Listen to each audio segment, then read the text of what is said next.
हाँ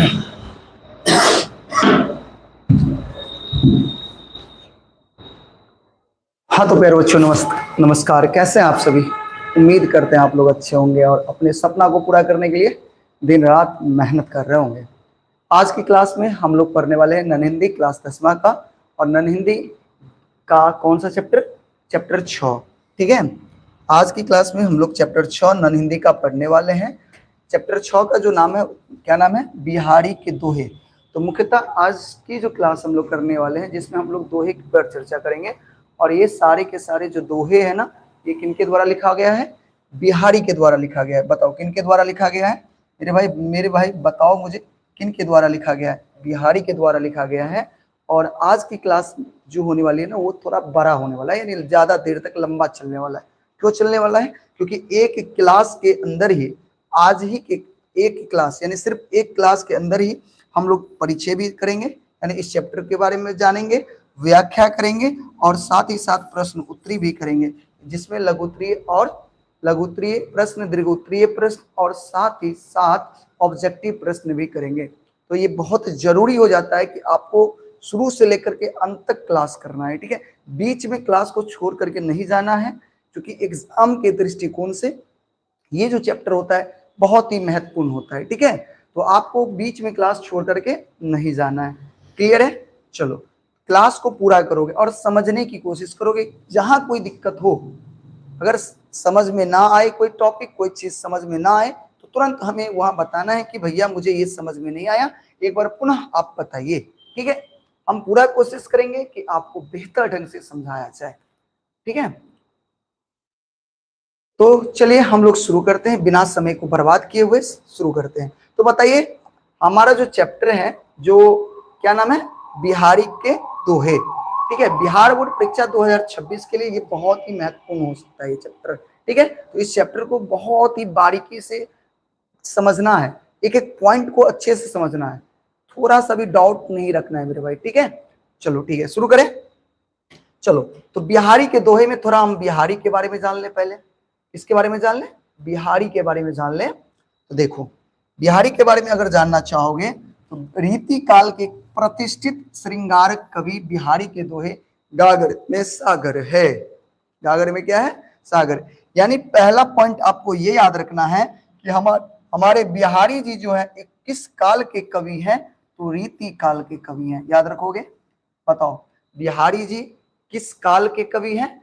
रीति काल के कवि हैं। जो एक श्रृंगारक कवि, बिहारी के दोहे गागर में सागर है। बिहारी के दोहे कैसे हैं? गागर में सागर है। वैसे तो बिहारी प्रेम के कवि है। बिहारी क्या चीज के कवि है? कवि है। बिहारी जो है वो प्रेम के कवि के रूप में प्रतिष्ठित है। ठीक है, पर उनके भक्ति और नीति परक दोहों को भी व्यापक लोकप्रियता मिली है। यानी उनका जो भक्ति प्रिय दोहा है, भक्ति के दृष्टिकोण से जो दोहे हैं, उनकी लोकप्रियता भी मिली है। और इस पाठ में उनके द्वारा रचित तीनों तरह के, कितने तरह के? तीनों तरह के दोहे शामिल है। किस तरह के? एक श्रृंगारक नहीं, रीति काल के जो कवि हैं तो उस तरह के दोहे। ठीक है, दूसरा प्रेम के नहीं, प्रेम वाला जो दोहा होता है, भक्ति और नीति परक दोहा, तीनों तरह के दोहे इसमें शामिल है। ठीक है, समझ गए? श्रृंगारिक दोहा उपस्थित है मेरे भाई, भक्ति और नीति परक दोहा, यानी तीनों तरह के दोहे शामिल है। तो बिहारी के कितने तरह के दोहे ऑब्जेक्टिव में आएगा मेरे भाई? ऑब्जेक्टिव में आएगा कि बिहारी के कितने तरह के दोहे हैं। बताओ, बिहारी के कितने तरह के दोहे हैं? 3 तरह के दोहे हैं।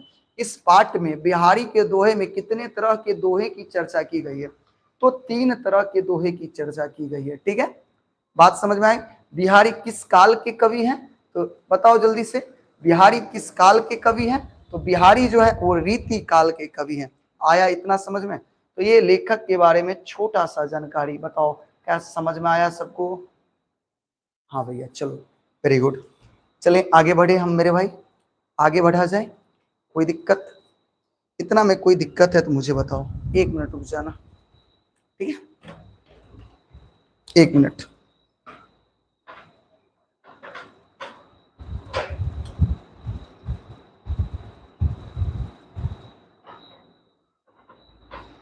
चलो, थोड़ा कैमरा साफ नहीं लग रहा था। ठीक है, अब साफ लग रहा होगा। चलो आगे बढ़ते हैं हम लोग। तो अब हम एक एक करके दोहे को पढ़ेंगे और समझने की कोशिश करेंगे। एक एक करके दोहा को पढ़ेंगे और समझने की कोशिश करेंगे, ठीक है। चलो शुरू करें। देखो पहला दोहा क्या कहता है, पढ़ो तो। मेरी मेरी भव बाधा हरो राधा, नगरी सोई जातन की झाई पैर परे श्यामू हरित दुती होई। समझ में आया? देखो दोहा क्या है, ध्यान से समझना। मेरी भव बाधा हरो राधा, नागरी सोई जातन की झाई पड़े श्यामू हरित दुती होई। इसका मतलब होता है मेरे भाई, ध्यान से समझना, इसका मतलब होता है इस दोहा में कवि बिहारी जी, ध्यान से सुना, इस दोहा में कवि बिहारी जी ने श्री राधा से प्रार्थना करते हुए कहा है। यानी ये जो दोहा है, इस दोहा में बिहारी जी किससे प्रार्थना कर रहे हैं? राधा जी से प्रार्थना कर रहे हैं। और राधा जी से प्रार्थना करते हुए कहा है कि राधा नगरी मेरी संसार की बाधा को दूर करे। ए राधा नगरी, तुम मेरी जितनी सारी बाधा है इस संसार में, मेरी जितनी सारी बाधा है तुम उसको क्या कर दो, दूर कर दो। संसार की जितनी सारी बाधा है दूर कर दो। ये बात कवि किससे करते हैं बताओ? ये बात कवि करते हैं मेरे भाई राधा से। क्लियर है? अच्छा, जिनके शरीर की छाया पड़ने से भगवान श्री कृष्ण का श्यामला सौंदर्य हरित वर्ण की आभा को प्राप्त कर लेता है। अब यहाँ पे राधा के गुणगान कर रहे हैं कवि। राधा कह रहे हैं, सॉरी हाँ, बिहारी जी कह रहे हैं कि राधा के ध्यान सुनिएगा, राधा के शरीर की छाया पड़ने से जो श्री कृष्ण, भगवान श्री कृष्ण किस रंग के थे? श्यामला रंग के। किस रंग के थे मेरे भाई? श्यामला रंग के थे। तो भगवान श्री कृष्ण का श्यामला रंग सौंदर्य से हरित हो जाता है, यानी सौंदर्य से चमक उठता है। बताओ किसके छाया पड़ने से? भगवान श्री कृष्ण का श्यामला रंग जो है वो सौंदर्य से चमक उठता है। राधा, किसके? राधा के। क्लियर है मेरे भाई? समझ में आया? ये पहला आया? बताओ ये पहला जो दोहा है समझ में आया? क्या है दोहा? फिर से एक बार पढ़े हम लोग। मेरी भव बाधा हरो राधा, नगरी सोई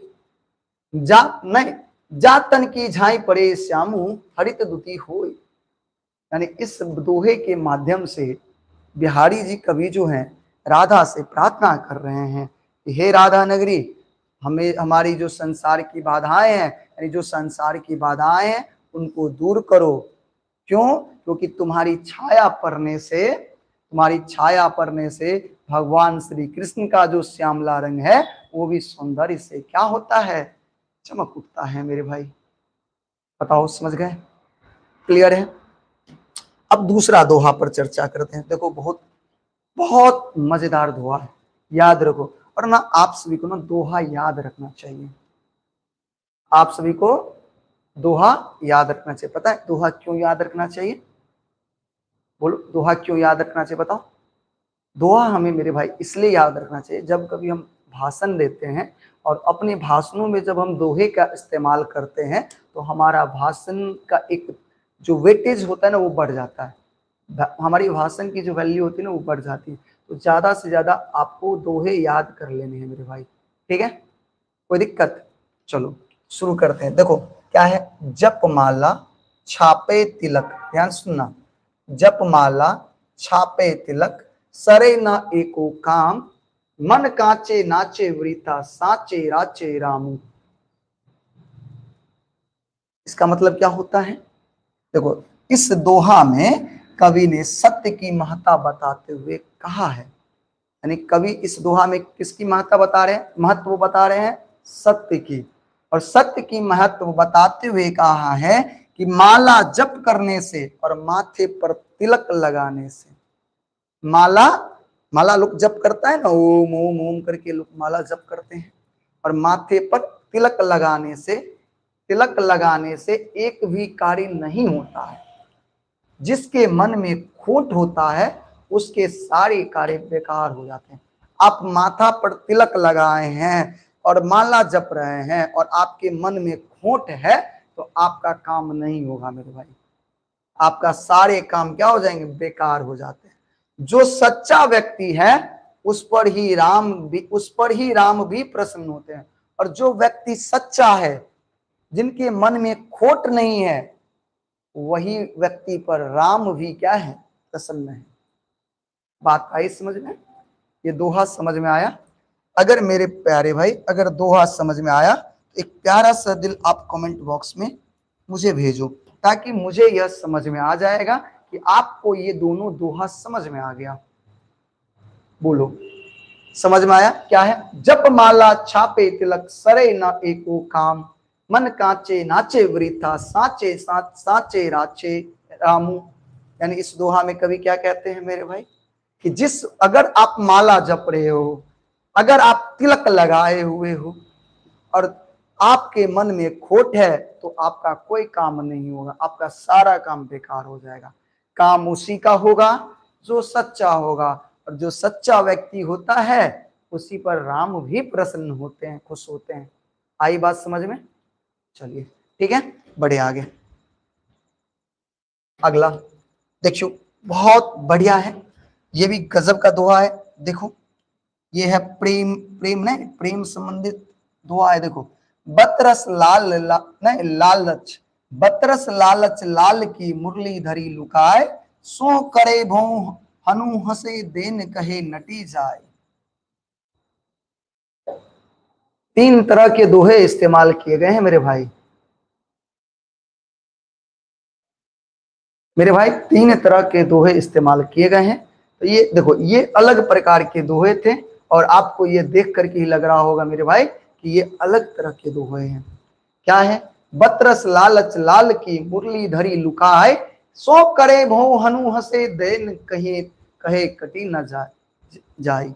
इसका मतलब क्या होता है? तो इस दोहा में भगवान श्री कृष्ण और राधा के प्रेम को दिखाते हुए, अच्छा अब एक बात बताओ मुझे, बिहारी के दोहे में किन के प्रेम को दिखाया गया है? राधा और कृष्ण के प्रेम को दिखाया गया है मेरे भाई।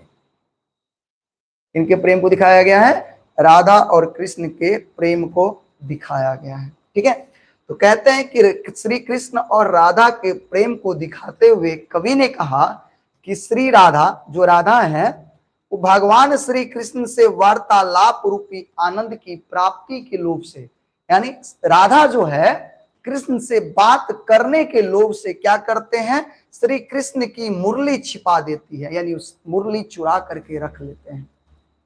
बात आई समझ में? आया समझ में? देखो फिर से समझो, इस दोहे के माध्यम से कवि कहते हैं, और इस दोहे के माध्यम से कवि जो है राधा और किसके, राधा और कृष्ण के बीच जो प्रेम है ना, उनको उजागर किया है। ठीक है, उनको दिखाते हुए कहा है कि राधा जो है वो कृष्ण का क्या चुरा लेते हैं, मुरली। अब मुरली क्यों चलाते हैं मेरे भाई, जल्दी बताओ, मुरली क्यों चलाते हैं? बात करने के लोभ से, यानी बात करने के लिए, और बात करके क्या मिलेगा राधा को? आनंद मिलेगा, आनंद की प्राप्ति होगा। ठीक है, तो वार्तालापी रूपी आनंद की प्राप्ति के लोभ में श्री कृष्ण की मुरली छिपा देती है। श्री कृष्ण को जब राधा पर शक होता है तो वह नहीं कहती है, वो कहती है हम नहीं लिए हैं। राधा कहती है हम नहीं। जब कृष्ण को शक होता है राधा पर, तो राधा कहती है ना ना ना, हम नहीं लिए हैं।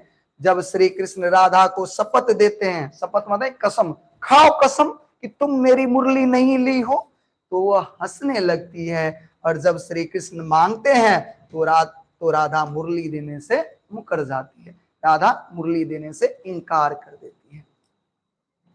आई बात समझ में? खुशी करे, खाओ मां कसम कि तुम नहीं ली हो।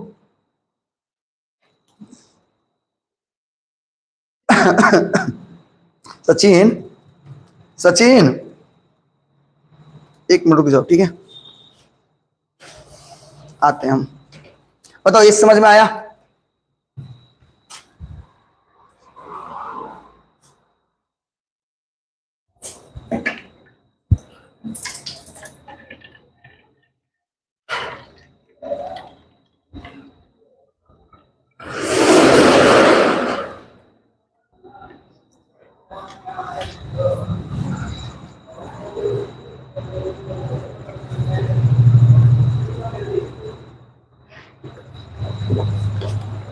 आया समझ में? बताओ, आ गया सबको समझ में?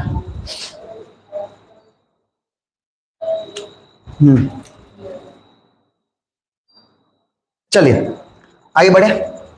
अगला दोहा देखो, बहुत गजब का दोहा है। क्या कहता है? जब जब वह सुधि कीजिए तब तब सुधि जाही, आँखून, क्या लिखा है देखो, आँखूनी आँखीनु, आँखीनु आँखी लगी रहे, आंखें लागती नाय। एक बार और पढ़ो, जब जब, पढ़ो मेरे साथ, जब जब वह सुधि कीजिए, पढ़ो, पढ़ नहीं रहे हो सब, आवाज निकालो मुंह से, मुंह से आवाज निकालो और पढ़ो मेरे साथ। जब जब वह सुधि कीजिए तब तब सुधि जाही, आंखी नु आंखी लगी रहे, आंखें लागती नाय। पढ़ लिए? चलो अब मुझे ये बताओ, इस दोहा के माध्यम से कवि क्या संदेश दे रहे, क्या कहना चाहते हैं, समझो। इस दोहा में कवि ने भक्त और भगवान की स्थिति का वर्णन किया। यानी एक भक्त है और दूसरा कौन है मेरे भाई? भगवान है। राधा और कृष्ण के प्यार की तो बात हो गई, अब भगवान और भक्त की बात हो रही है मेरे भाई। किसकी बात हो रही है? भगवान और भक्त की बात हो रही है। चलो क्या कह रहा देखो, इस दोहा में कवि ने भक्त और भगवान की स्थिति का वर्णन करते हुए कहा कि भगवान जब भक्त की सिद्धि में सिद्धि लेकर के, जब देखते हैं भगवान के भक्त एकदम सच्चा मन से मेरा प्रार्थना कर रहा है, तो कहते हैं जब भगवान जब भक्त की सिद्धि लेकर कृपा करते हैं तो भक्त उनके कृपा पाकर अचेत हो जाते हैं, ठीक है, जिससे भगवान की शुद्धि भक्त को समाप्त हो जाता। जब भगवान भक्त को देखते हैं तो भक्त की आंखें बंद हो जाती हैं। जब भगवान भक्त को देखते हैं तो भक्त की आंखें क्या होती है? बंद हो जाती है। बताओ समझ में आ गया? इस दोहा में कवि भक्त और भगवान की स्थिति का क्या करते हैं? वर्णन करते हैं, ठीक है। भगवान, बताओ, इस दोहा में कवि ने भक्त और भगवान की स्थिति का क्या करते हैं? वर्णन करते हुए क्या कहा है कि भगवान जब भक्त की शुद्धि लेकर के, भगवान जब भक्त की शुद्धि लेकर के उनके ऊपर कृपा करते हैं तो भक्त उनकी कृपा पाकर क्या होते हैं? अचेत हो जाते हैं। क्या हो जाते हैं? अचेत हो जाते हैं। और जिससे भगवान की शुद्धि भक्त को क्या होती है? समाप्त हो जाता है। और जब भगवान की शुद्धि भक्त को समाप्त हो जाती है और जब भगवान भक्त को देखते हैं तो भक्त की आंखें क्या होती है? बंद हो जाती है मेरे भाई। आया मतलब? आया मेरे भाई समझ में? सबको आ गया? चलो आगे बढ़े। हाँ, अगला देखो, नर की अरु नल नीर की गति, एक एक करी जोय, जे तो नीचो हवे चले ते तो ऊंचो होय। चलो मेरे साथ पढ़ो सब आदमी, पढ़ोगे? पढ़ोगे मेरे साथ? पढ़ो, पढ़ो तो क्या लिखा? नर की अरु नल नीर की गति, एक एक करी जोय, जे तो नीचो हवे चले ते तो ऊंचे होय। क्या होगा इसका मतलब? इस दोहा में कवि बिहारी ने मनुष्य और नल के जल की तुलना उपमा अलंकार के माध्यम से ध्यान देते हुए मनुष्य और नल के जल की एक गति है। ध्यान सुना, यानी इस दोहा के माध्यम से कवि जो है ना, मनुष्य और नल की जो जल है, नल की में जो जल की गति होती है, दोनों को एक ही रंग बताया, एक ही बताया है। क्या बताया? यानी मनुष्य, ध्यान सुना, बिहारी जी मनुष्य की तुलना किससे कर रहे हैं? नल के जल से, नल के जल की गति से तुलना कर रहे हैं। और करते हुए कहा कि मनुष्य जितना ही विनम्र हो जाता उतना ही वह समाज में ऊंचा स्थान प्राप्त करने जाता है। यानी जो मनुष्य विनम्र होगा वो समाज में ऊंचा स्थान प्राप्त करेगा। समझ में आया? जो मनुष्य विनम्र होगा वो समाज में क्या करेगा? ऊंचा स्थान प्राप्त करेगा मेरे भाई। और उसी प्रकार नल जितना नीचे रहता है उसके जल की स्थिति उतनी ही तीव्र होती है। समझ में आया? नल जितना नीचे रहेगा उसके जल की स्थिति उतनी तेज रहेगी, और मनुष्य जितना विनम्र रहेगा समाज में वो उतना ऊंचा रहेगा। सच में समझ में आ गया? तो बताओ बिहारी जी, ध्यान से देख करके मुझे बताना, जल्दी बताओ, बिहारी जी मनुष्य की तुलना किससे करते हैं? नल के जल से तुलना करते हैं। और क्या कहते हैं कि मनुष्य जितना विनम्र रहेगा समाज में उतना ऊंचा उठेगा। उसी तरह जिस तरह नल जितना नीचे रहता है उसकी गति उतनी तीव्र होती है। बात आई समझ में? आगे बढ़े, चलो आगे बढ़े।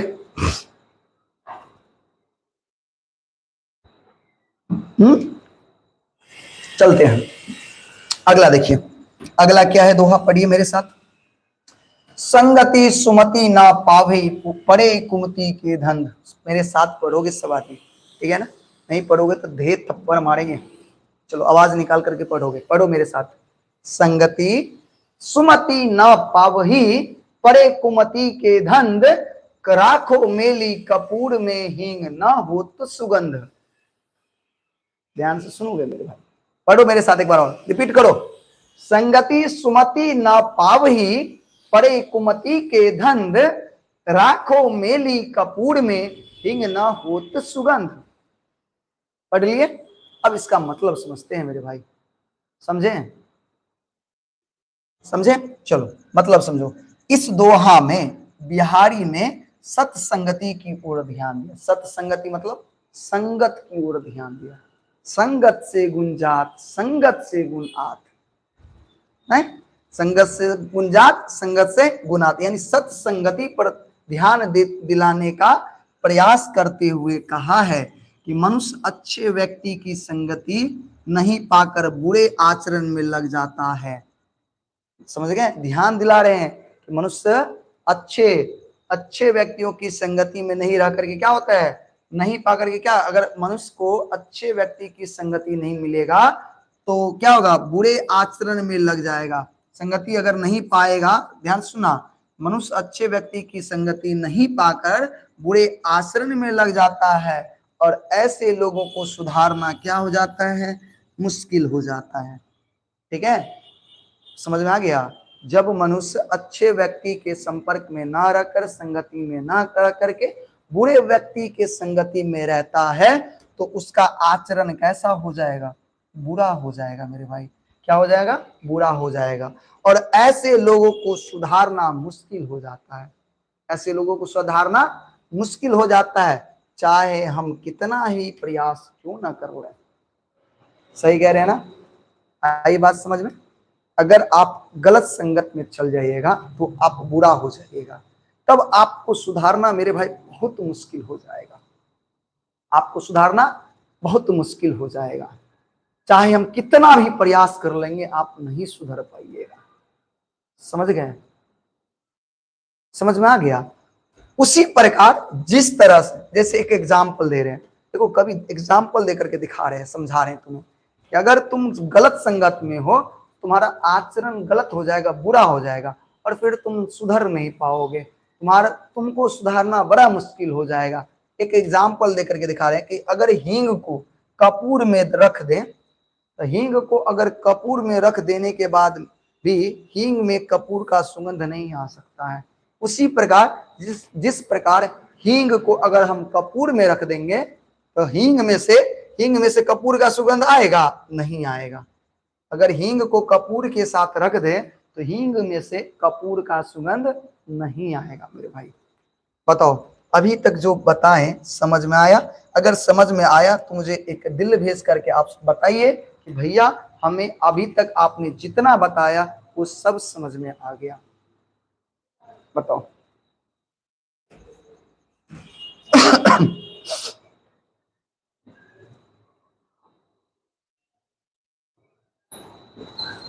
सब आ गया? चलो बहुत सुंदर है मेरे भाई, आगे बढ़े। आगे देखो, देखो कितना गजब का दोहा आ गया है, देखो कितना गजब का दोहा। पढ़ो, बड़े ने हो जो गुणन बिनु, ध्यान सुनना, पढ़ो मेरे साथ। बड़े न हुजे गुणन बिनु बिरद बराई पाए, कहत धतूरो सो कनक गहनो गढ़ू न जाए। गहनो गढ़ू न जाए। पढ़ो मेरे साथ, एक बार रिपीट करो। बड़े न हुजे गुणन बिनु, बिरद बराई पाए, कहत धतूरो सो कनक, गहनो गढ़ो न जाए। मेरे भाई, इस दोहा के माध्यम से कवि क्या कहना चाहते हैं समझिए।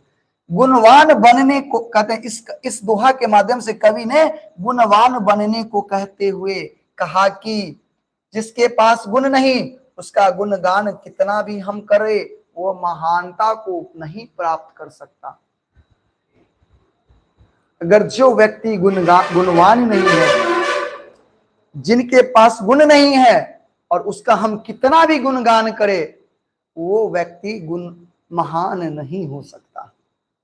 महान हो सकता? बताओ जल्दी मुझे बताओ, हो सकता महान? नहीं हो सकता। ठीक है, वो महानता को प्राप्त नहीं कर सकता। जैसे धतूरा को कनक की संज्ञा तो दे सकते हैं, कनक मतलब होता है सोना, तो धतूरा की तुलना किससे हो रही है? कनक से हो रही है मेरे भाई। बताओ, धतूरा की तुलना किससे हो रही है? कनक से। यानी धतूरा को कनक की संज्ञा तो दे सकते हैं, लेकिन धतूरा से गहना नहीं बना सकते हैं। धतूरा को आप सोना कह दीजिए, मुंह है कह सकते हैं, लेकिन क्या आप उसे गहना बना सकते हैं? नहीं बना सकते हैं। आया समझ में? कदापि नहीं बना सकते। आई बात समझ में? तो वही एक बार पढ़ो मेरे साथ, रिपीट करो तो बाद में मेरे साथ पढ़ो। बड़े न हो जो गुणन बिनु, बिरद बराई पाए, कहत धतूरो सो कनक, गहनो गढ़ो न जाए। यानी इस दोहा में कवि क्या कहते हैं? गुणवान बनने को कहते हैं। कवि कहते हैं तुम गुणवान बनो, गुणवान बनोगे, तुम्हारा गुणवान, अगर तुम गुणवान बन जाते हो तो तुम्हारा गुणगान करने की आवश्यकता नहीं पड़ेगी, तुम ऐसे ही महान हो जाओगे।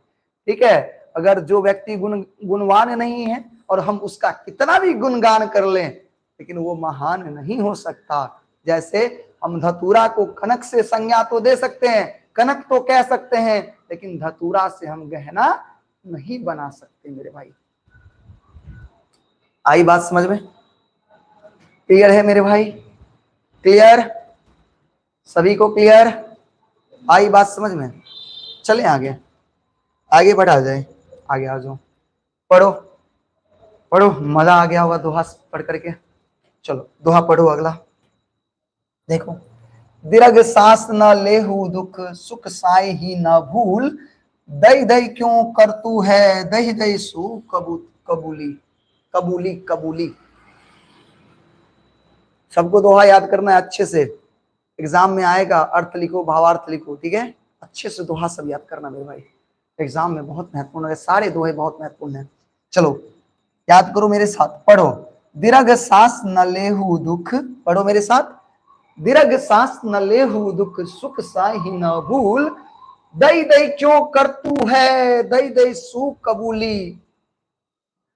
तो इसका मतलब क्या होगा मेरे भाई? इस दोहा में कवि ने मनुष्य को सुख दुख में एक समान रहकर ईश्वर का स्मरण करने की सलाह क्या करते हैं? देते हुए कहते हैं, दुख में आ भरते हुए लंबी सांस मत लो, और सुख में मालिक यानी ईश्वर को भूल मत जाओ। यानी दुख है तो तुम बहुत रो रहे हो, भगवान भगवान कह रहे हो, आहें भर रहे हो, ऐसा मत करो। और जब सुख मिल जाए तो भगवान को भूल मत जाओ, जब सुख मिल जाए तो भगवान को भूल मत जाओ। दुख के समय भगवान भगवान क्यों करते हो? जब दुख है तो दुख के समय भगवान भगवान क्यों करते हो? जो भगवान ने दिया है, चाहे दुख है या सुख, उसको समान रूप से स्वीकार करो। यानी दुख के समय भगवान भगवान मत करो, जो भगवान ने दिया है उसको स्वीकार करो। जो भगवान ने दिया है स्वीकार करो, चाहे सुख है चाहे दुख है, उसको तुम समान रूप से स्वीकार करो मेरे भाई। करोगे ना?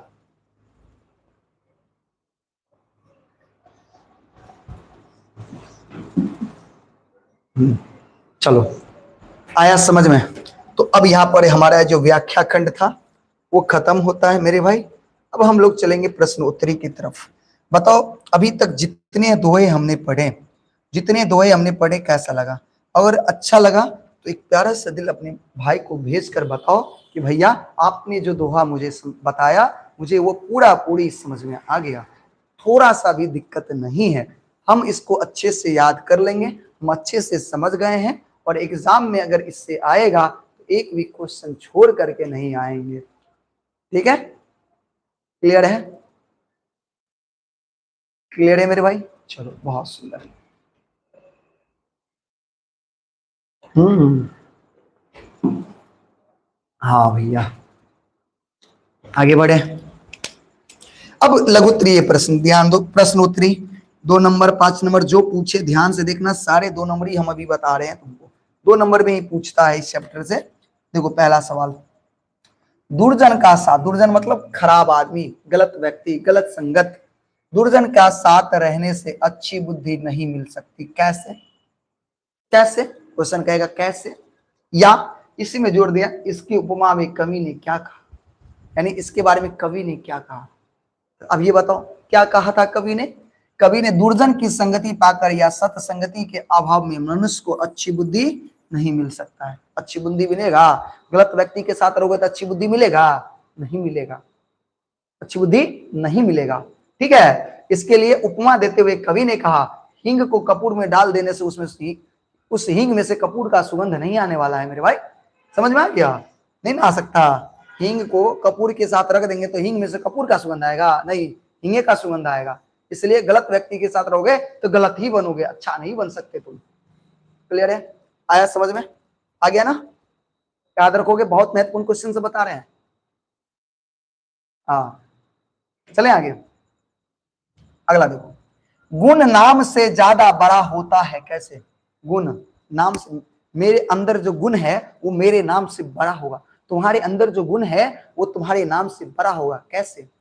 तो नाम से कोई गुणवान नहीं होता, क्लियर बात, नाम से कोई गुणवान नहीं होता। जैसे धतूरे को भी कनक कहा जाता है लेकिन उससे गहना नहीं बना सकता। एग्जाम्पल देते हुए कवि ने क्या कहा? नाम से कोई गुणवान नहीं होता, नाम से कोई बड़ा नहीं होता, महान नहीं होता, महान होता है गुण से। ठीक है, जैसे धतूरा को तो हम कनक कह सकते हैं, धतूरा को कनक कह सकते हैं, लेकिन धतूरा से गहना नहीं बना सकते। क्लियर? क्लियर है मेरे भाई? आया सबको समझ में? अगला पढ़े, गोपियां कृष्ण की मुरली क्यों चुरा लेती हैं, बताओ। जो गोपियां हैं, राधा है, वो श्री कृष्ण की मुरली क्यों चुराती है? बातचीत के लोभ से गोपियां कृष्ण की मुरली चुरा लेती है। उसकी जो तोतली आवाजें है ना, तोतली आवाज सुनने के लिए, कृष्ण की जो तोतली आवाज है उस आवाज को सुनने के लिए, उनसे बात करने के लिए गोपियां जो है श्री कृष्ण की मुरली चुरा लेती है। क्लियर है? क्लियर है मेरे भाई? आया सबको समझ में? आ गया ना?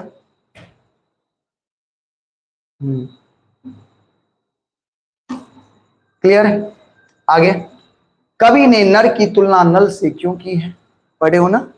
नर की तुलना किससे की है? मनुष्य की तुलना किससे की है? नल से। कहता है नर का मन और नल का जल नीचे की ओर ज्यादा तीव्रता से बहते हैं। नर का मन और नल का जल नीचे की ओर जब गिरेगा तो तेजी से गिरेगा, गिरेगा कि नहीं गिरेगा? तेजी से गिरता है, और दोनों निम्न में ज्यादा गतिशील होता है। और जब मन नीचे गिरता है, नल की जल नीचे गिरता है तो बहुत तेज गति से गिरता है। आई बात समझ में? अगला क्वेश्चन, राधा की सुंदरता का प्रभाव कृष्ण पर कैसे पड़ता है, बताओ। राधा की सुंदरता का प्रभाव पड़ता है ना, छाया पड़ते ही श्री कृष्ण का श्यामला रंग सौंदर्य से जगमगा उठता है मेरे भाई। तो बताओ मुझे कैसे पड़ता है? तो कहेंगे राधा की सुंदरता को देखकर कृष्ण का मन हरा हो उठता है। कैसा हो उठता है? हरा भरा हो उठता है। जैसे पीले रंग जब काले रंग के ऊपर पड़ता है तो हरा हो जाता है। पीला और काला रंग, पीला और काला रंग को मिलाओगे तो कैसा रंग हो जाएगा? हरा रंग हो जाता है मेरे भाई। याद रखोगे?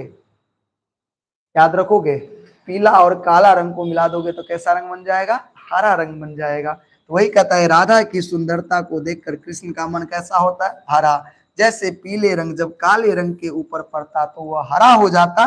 राधा गोरी है और कृष्ण काले हैं, राधा गोरी है और कृष्ण काले हैं। राधे के लावण्य को देखकर कृष्ण क्या होते हैं? आनंदित हो उठते हैं। समझ में आ गया? क्लियर है मेरे भाई? समझ में आया सबको? आगे बढ़ते हैं। अगला क्वेश्चन देखोगे, केवल बड़ाई पाकर कोई आदमी बड़ा नहीं होता। बड़ाई पाकर कोई आदमी बड़ा होगा, महान होगा? नहीं। इसके समर्थन में बिहारी ने क्या उदाहरण दिया है? बताओगे? बताओगे मुझे? केवल बड़ाई पाकर कोई आदमी बड़ा नहीं होता, इसके समर्थन में बिहारी ने धतूरे के पत्ते का उदाहरण दिया है, यानी धतूरे का उदाहरण दिया है। अगर हम बड़ाई कर देंगे तो बड़ाई पाकर,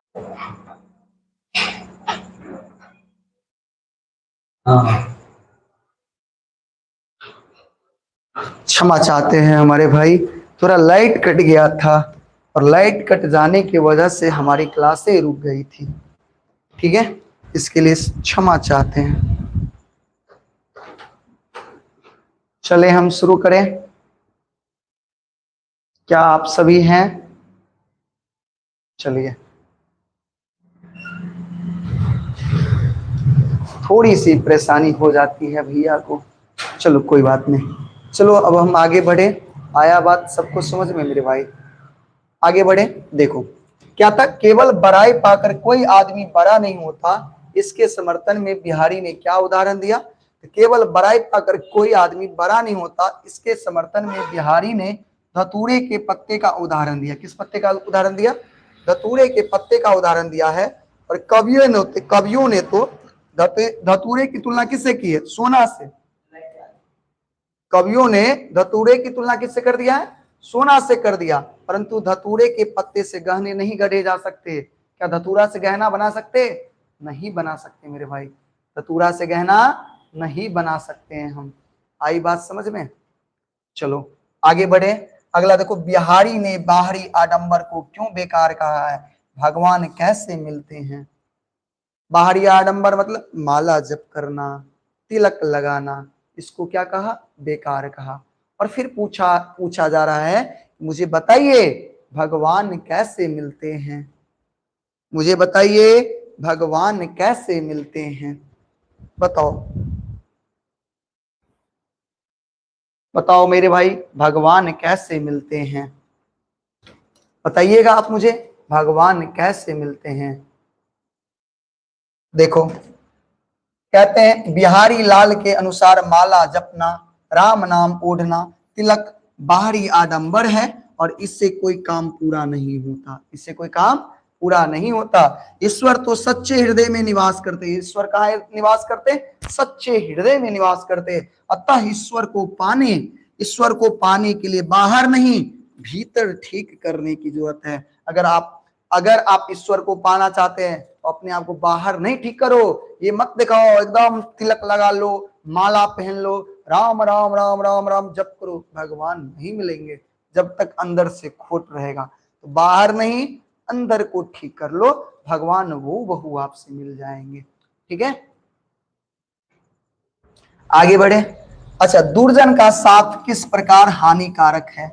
जो दुर्जन है, जो बेकार आदमी है, उसका साथ किस प्रकार हानिकारक है मेरे भाई? तो हम कहेंगे, उन दुर्जन के साथ यदि अच्छे लोग संपर्क में आते भी तो उनके स्वभाव में परिवर्तन नहीं होता और अच्छी बुद्धि नहीं मिल सकती, क्योंकि वह अपनी आदत और स्वभाव नहीं बदल पाते। जिस प्रकार हींग कपूर के साथ रहने पर भी अपना दुर्गंध नहीं छोड़ता, बल्कि उसी रूप में रहता है। समझ गए? तो दुर्जन के साथ रहोगे तो तुम बेकार हो जाओगे, तुम खराब हो जाओगे, तुम्हारे बुद्धि में कोई बदलाव नहीं आएगा। उसी प्रकार जिस प्रकार हींग को अगर कपूर के साथ रख दें तो उसके सुगंध में कोई बदलाव नहीं आएगा। हींग में कपूर के सुगंध नहीं आ सकते मेरे भाई। आई बात समझ में? क्लियर है? आगे आगे ध्यान देंगे। सुख दुख को समान रूप से क्यों स्वीकार करना चाहिए? बहुत ही वीवीआई क्वेश्चन है मेरे भाई, इसको ध्यान से देखना है सबको। ठीक है, सुख दुख को समान रूप में क्यों स्वीकार करना चाहिए? तो कहेंगे, कवि कहते हैं, कवि बिहारी लोगों को सुख दुख दोनों स्थिति में समान रहने की सलाह दी है। दोनों स्थिति में क्या रहने की? समान रहने की सलाह दी है। कवि का कहना है, विपत्तियां, दुख की घड़ी में व्यक्ति को हताशा या निराशा नहीं होना चाहिए। यानी जब लोगों को विपत्ति आती है, जब लोगों को विपत्ति आती है, लोगों को दुख होता है, तो दुख की घड़ी में व्यक्ति को हताश या निराश नहीं होना चाहिए, न ही सुख में ईश्वर, पैगंबर और अल्लाह को भूलना चाहिए। और जब सुख मिलता है तो ये नहीं कि आप भगवान को भूल जाओ, भगवान को भी नहीं भूलना चाहिए। ठीक है, मनुष्य सुख दुख को समान रूप से स्वीकार करना चाहिए, यानी मनुष्य को सुख और दुख दोनों को समान रूप से स्वीकार करना चाहिए, क्योंकि सुख और दुख रूपी पहिया के सहारे जीवन की गाड़ी कर्म पथ पर आगे बढ़ती है। आई बात समझ में? कोई दिक्कत? चलो आगे देखते हैं। बिहारी किस काल के कवि हैं? मेरे भाई बताओ, बिहारी किस काल के कवि हैं? बिहारी के दोहे शीर्षक कविता में किस तरह के दोहे शामिल है, बताओ मुझे। तो बिहारी रीति काल के प्रतिष्ठित श्रृंगारक कवि हैं, और बिहारी के दोहे शीर्षक कविता में प्रेम, भक्ति और नीति परक, तीन तरह के दोहे थे। ये क्या क्या? प्रेम, भक्ति और नीति परक दोहे शामिल है। बताओ बिहारी के दोहे में कितने तरह के दोहे शामिल है? तीन। कौन कौन? प्रेम, भक्ति और नीति परक। क्लियर है? अगला क्वेश्चन मेरे भाई, बिहारी के दोहे में कनक शब्द का प्रयोग किन किन अर्थों में किया गया? तो बिहारी के दोहे में कनक शब्द का प्रयोग सोना और धतूरे के अर्थों में किया गया। कनक शब्द का प्रयोग सोना और धतूरे के अर्थों में किया गया है, याद रखोगे। एंड अगला है मेरे भाई, हींग को कपूर के साथ रखने से सुगंधित क्यों नहीं होता? बिहारी के दोहे के आधार पर लिखें। हींग को अगर कपूर के साथ रख दे तो सुगंधित होगा? नहीं होगा। क्यों नहीं होगा बताइए। तो हींग को कपूर के साथ रखने से सुगंधित नहीं होता, क्योंकि उसके स्वभाव में परिवर्तन नहीं होता है, उसके स्वभाव में परिवर्तन नहीं होता है, वह अपनी आदत नहीं छोड़ पाता, वह अपनी आदत नहीं छोड़ पाता। अर्थात जिनकी बुद्धि बुरी होगी वे अच्छी संगति में भी अपना स्वभाव नहीं बदल पाता। जिसका बुद्धि बुरा होगा, अगर उसको अच्छी संगत भी दे दें तो अपनी बुद्धि नहीं बदल पाता, स्वभाव नहीं बदल पाता। ठीक है, समझ में आया? आया मेरे भाई? बताओ इतना समझ में आया? ये जो था ये लघुत्तरीय प्रश्न था। अगर मेरे भाई अगर आपको ये समझ में आ गया तो भैया के को एक छोटा सा दिल, प्यारा सा दिल भेज करके बता दो, भैया आपने जितना बताया वो सारा मुझे समझ में आ गया। चलो वेरी गुड। ठीक है, आगे बढ़ा जाए। कल आप जब क्लास में आएंगे तो हम सारे बच्चे का ये कॉपी चेक करेंगे, और ये हर एक शब्द, हर एक वाक्यांश आपका कंप्लीट होना चाहिए, जो ऑफलाइन वाले बच्चे हैं मेरे भाई। ठीक है, ऑफलाइन वाले बच्चे ध्यान से सुनेंगे। हम कल पुनः आपकी कॉपी जब आप सुबह में आएंगे तो सबसे पहले हम आप सभी का ये पूरा नोट्स चेक करेंगे। यहाँ तक सबके कॉपी में लिखा होना चाहिए। अभी आप क्या करेंगे, खाना खा करके पहले आप मेरी बहना मेरे भाई आप पूरा नोट्स तैयार करेंगे, और कल ले करके आएंगे। कल जिनके कॉपी नहीं कंप्लीट रहेंगे फिर हम उनको कुटाई भी करेंगे कल ऑफलाइन क्लास में। ऑफलाइन वाले बच्चों के लिए ये आपका होमवर्क हो गया। ऑनलाइन वाले बच्चे भी इसको नोट कर लेंगे अच्छे से अभी। ठीक है, और नोट कर करके याद भी करना है सभी को। ठीक है, और कल हम आप आएंगे ऑफलाइन वाले बच्चे तो उनसे ओरली कुछ सवाल भी हम पूछेंगे जिनका जवाब देना बेहद जरूरी हो जाएगा। क्लियर है? चलो अगला देखो, अगला ऑब्जेक्टिव में आ जाओ। बतरस लालच लाल की मुरली धरी लुकाई काव्य पंक्ति कहां से लिया गया है? 2018 में पूछा गया है। ऑप्शन है बिहारी के दोहे, कर्मवीर, पीपल से, सुदामा चरित्र से। बताओ जल्दी से बताओ कहां से लिया गया? बिहारी के दोहे से लिया गया है। कहां से लिया गया? बिहारी के दोहे से।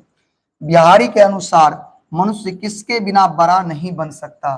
तो बिहारी के अनुसार मनुष्य जो है गुण के बिना बड़ा नहीं बन सकता। 2019 में मेरे भाई ये क्वेश्चन पूछा गया था। ठीक है, समझ में आया?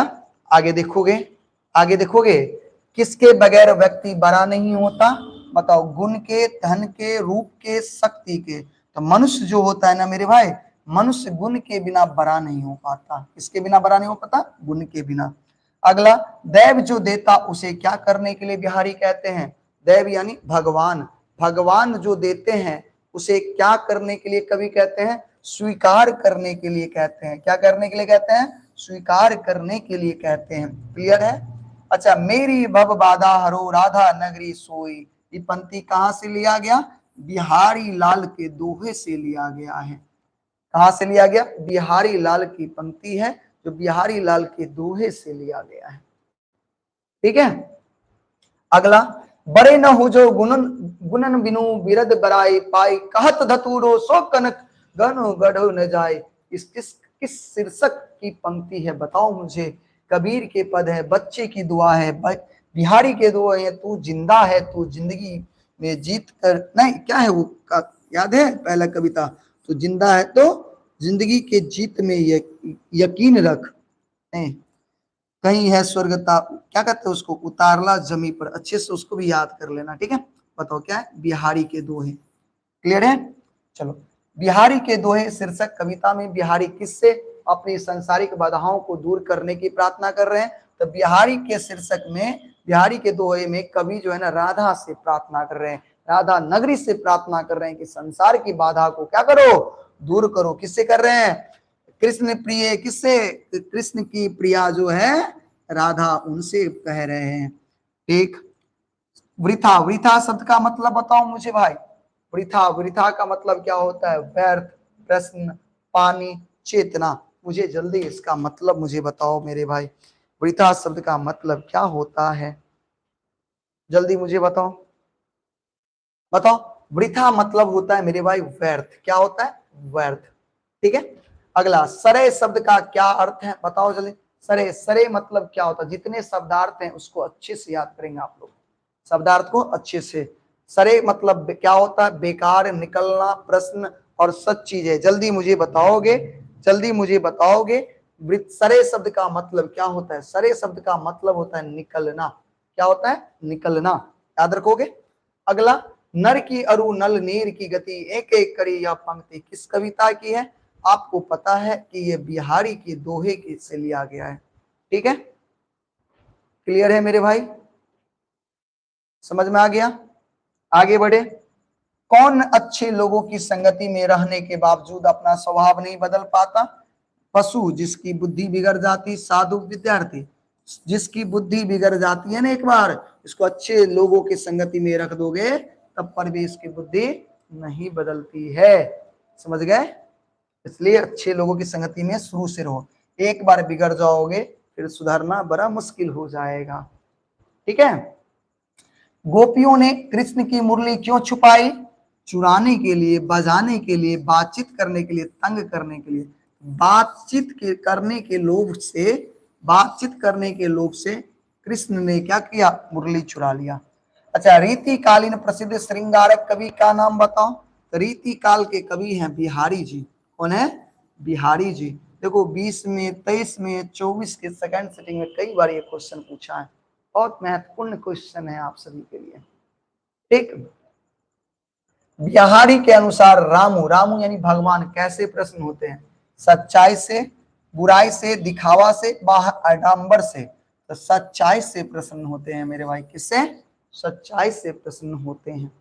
आई बात समझ में? आगे, बिहारी किस काल के श्रृंगारक कवि है बताओ? बिहारी किस काल के श्रृंगारक कवि है? तो रीति काल के। ठीक है, मेरी भव बाधा हरो राधा नगरी सोई, जा तन की झाई पड़ू श्याम हरित धोते होय। इस दोहे में बिहारी किन के महिमा का गुणगान किया है बताओ? इस दोहे में बिहारी जो है कृष्ण, राधा, राम और सीता। जल्दी बताओ। मेरी भव बाधा हरो राधा नगरी, यानी राधा राधा राधा राधा राधा राधा बरसाने वाली, आता है गाना? बताओ, राधा राधा। ठीक है, राधा की महिमा का गुणगान किया। क्लियर है? क्लियर है मेरे भाई? आगे, कनक शब्द का प्रयोग किन किन अर्थों में बिहारी के दोहे में किया गया? हीरा मोती बिल्कुल नहीं, धतूरा और सोना, पत्थर और कोयला, लोहा और तांबा। तो धतूरा और सोना के रूप में किया गया मेरे भाई। ठीक है, आगे, बिहारी के दोहे में कितने तरह के दोहे शामिल है बताओ? बिहारी के दोहे में कितने तरह के दोहे शामिल है? तो बिहारी में के दोहे में 3 तरह के दोहे शामिल है। कौन कौन? प्रेम, कौन कौन कौन कौन? प्रेम, दूसरा भक्ति और तीसरा नीति परक। क्या, नीति परक। ठीक है। बिहारी के दोहे में कनक शब्द का प्रयोग किन किन अर्थों में किया गया? अरे भाई रिपीट कर दिया तूने क्वेश्चन 21 और 24 में। बताओ। धतूरा, और देखो यहाँ पे फंसा दिया, धतूरा सोना, धतूरा चांदी, धतूरा लोहा, धतूरा तांबा। जो बच्चा पढ़ा रहेगा वही धतूरा सोना में मारेगा, नहीं तो चांदी में मारकर चुपचाप निकल जाएगा और कहेगा हम तो पूरा बना करके आए हैं, और पता चला कि गलत बना करके आ गया था वो। ठीक है। दीर्घ सांस न ले हो दुख, सुख साई ही न भूल, किस कविता की पंक्ति है बताओ? दीर्घ सांस न ले हो दुख, सुख साई ही न भूल, ये बिहारी के दोहे की पंक्ति है। ठीक है। आगे, कबीर नर के मन की तुलना किससे करते हैं? कवि होगा, कवि कवि कवि। कवि नर के मन की तुलना किससे करते हैं? गंगा जल से, निर्मल जल से, शुद्ध जल से नहीं भैया, नल के जल से, नल के जल से तुलना करते हैं। ठीक है। आगे, कवि बिहारी सुख में किससे नहीं भूलने की बात कहते थे? वो 2024 में पूछा गया। सुख में ना भगवान को ना भूलो, भगवान को ना भूलो। जब दुख होता है तो भगवान भगवान करते हो, और सुख मिल जाता है तो भगवान को भूल जाते हो। क्या गुंडा राज है जी, भगवान को क्यों भूल जाते हो तुम लोग? बताओ, नाटी जाए शब्द का मतलब बताओ। नाटी जाए, नाटी जाए शब्द का मतलब मेरे भाई जल्दी से मुझे बताओ, नाटी जाए का मतलब क्या होगा? नाटी जाए का मतलब क्या होता है? नाटी नटी सॉरी नाटी कहते हैं, नटी जाए का मतलब क्या होगा जल्दी बताओ? मुकर जाना, बातचीत, सलाह और बुद्धि। नटी जाए का मतलब होता है मुकर जाना। क्या होता है? मुकर जाना। क्लियर है। नाम से ज्यादा बड़ा क्या होता है? नाम से ज्यादा बड़ा गुण होता है मेरे भाई। अगला क्वेश्चन, बड़े न हो जो गुणुन विनुन बिरद बड़ाई पाए, यह कवि, यह किस कवि का कथन है? तो यह कथन मेरे भाई बिहारी का है। किसका है? बिहारी का। फटाफट खत्म करें। रीति काल के प्रतिष्ठित श्रृंगारक कवि के नाम बताइए। बिहारी जी हैं, बिहारी लाल है जी। ठीक है। मेरे भव बाधा हरो राधा नगरी सोई, जा तन की झाई पड़े श्यामु हरित दुती हुई। ये पंक्ति किस कविता से ली गई है मेरे भाई? तो ये ली गई है बिहारी के दोहे से। ठीक है। साचे, राचे सॉरी राचे, राचे शब्द का अर्थ बताओ। व्यर्थ, बेकार, प्रश्न और चेतना। जल्दी से मुझे बताओ, राचे शब्द का अर्थ क्या होता है? राचे शब्द का अर्थ होता है मेरे भाई प्रसन्न होना, खुश होना। क्लियर है। एंड लास्ट है, जब जब वह सूदी कीजिए तब तब सूदी जाए आखी, आखी लगी रहे, आंखें लागी इतना। ये पंक्ति किस शीर्षक कविता से ली गई है? तो ये भी ली गई है बिहारी के दोहे से। अब ये चैप्टर आपका होता है खत्म। और मुझे बताओ आज का क्लास कैसा लगा? आज का क्लास कैसा लगा? जो बच्चे शुरू से लेकर के अंत तक बने रहे, बीच में थोड़ा बहुत क्लास भी डिस्टर्ब हुआ, उसके लिए मेरे तरफ से, मेरे भाई और मेरे बहन के लिए प्यारा सा दिल, जो शुरू से अंत तक देखते रहे मेरे भाई। ठीक है। अब मुझे बताओ आज का क्लास कैसा रहा? और आज का क्लास अगर बढ़िया रहा तो कमेंट बॉक्स में जल्दी जल्दी आप लोग मुझे एक प्यारा सा दिल भेज करके बताइए भैया आज का क्लास तो बड़ा शानदार रहा और बहुत कुछ समझ में आ गया, सब कुछ समझ में आ गया। एक प्यारा सा दिल बना करके भेजिए। इस दिल से हम समझ जाएंगे कि आपको हर कुछ समझ में आ गया और आपको क्लास समझ में आती है। तो मेरे प्यारे भाई, मेरे बहन, क्लास को लाइक कर दिया करो। नहीं किए हो तो कर दो, एक बार लाइक कर दो और क्लास को शेयर किया करो अपने मित्रों के बीच में। हम अभी तो 2 विषय लेकर के आए हैं। कुछ दिन के अंदर आप कुछ दिन के अंदर 4-5 दिन के अंदर हम आपको हर एक विषय में इसी तरह से हेल्प कर देंगे। इतना हेल्प कर देंगे कि शायद मेरे कुछ हेल्प से आपके नंबरों में बढ़ोतरी हो जाएगी। ठीक है। तो आप लोग बस अपने भैया पर विश्वास, भरोसा और साथ बनाए रखो। ठीक है। बाकी हम आपके साथ हैं, आप हमारे साथ बने रहो। ठीक है। तो आज उम्मीद करते हैं आपको आज की क्लास बढ़िया लगा होगा, और बढ़िया लगा होगा तो जरूर क्लास खत्म हो जाने के बाद कमेंट बॉक्स में बताना कि आज का क्लास कैसा लगा। क्लास अच्छा लगा तो अपने दोस्तों को शेयर करना और उसे भी कहना तुम भी शेयर करो और अन्य दोस्तों को। ठीक है। तो चलो मिलते हैं फिर पुनः कल की क्लास में एक नए चैप्टर के साथ। हिंदी का एक नया चैप्टर लेकर के कल आएंगे, तो आप सभी लोग तैयार रहिएगा। ठीक है। चलो बाय, मिलते हैं। पढ़ते रहिए, बढ़ते रहिए, सभी साथ मिलकर के रहिए। ठीक है। आगे बढ़े हम, चलिए। ठीक है। Bye bye.